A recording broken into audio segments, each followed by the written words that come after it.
నరేంద్ర మోడీ 2 ప్రపంచ రికార్డులు సాధించారు. 8 రోజుల 5 దేశాల విదేశీ పర్యటనతో. అత్యధిక పురస్కారాలు ఏది దేశం యొక్క విశిష్ట పురస్కారాలు పొందినటువంటి ప్రధానమంత్రిగా, అంటే మన భారతరత్న టైప్ అనమాట. అట్లాగా ఇప్పుడు తాజాగా ఏదైతే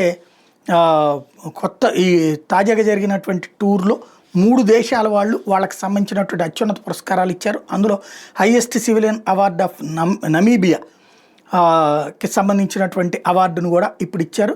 డాక్టర్ నెటుంబో నాంది ఈ అవార్డుని తాజాగా ప్రదానం చేశారు. ఇంకొక వైపున 3 దేశాలది, అట్లా టోటల్గా కలిపి ఇప్పటిదాకా అత్యున్నత పురస్కారాలు 27 లభించినాయి. ఇదే సందర్భంలో ఇప్పుడు ఈ ట్రిప్లో 4 అవార్డులు లభించినాయి.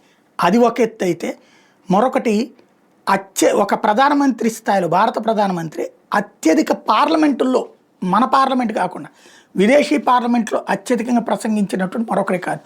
17 పార్లమెంటుల్లో ఆయన మాట్లాడారు, నిన్న కాంగోతో కూడా కలిపితే.